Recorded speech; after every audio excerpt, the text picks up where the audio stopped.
Детский оздоровительно-образовательный лагерь «Костер» готов к первой смене. Именно к такому выводу пришли члены межведомственной комиссии на приемке лагеря 24 мая. В состав комиссии входили заместитель главы администрации округа Оксана Габдрахимова, начальник управления образования Наталья Илюшкова, а также представители ОМВД Выксы, Роспотребнадзора и других надзорных органов.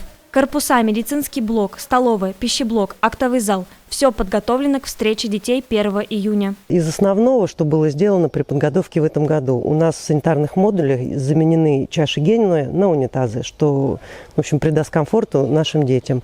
Заменены душевые лейки, на корпусе основном сделано снегозадержание, обновлены баннеры. В этом году лагерь примет в 4 смены 1048 ребятишек. Ольга Юдина, Сергей Мигунов, Выкса ТВ.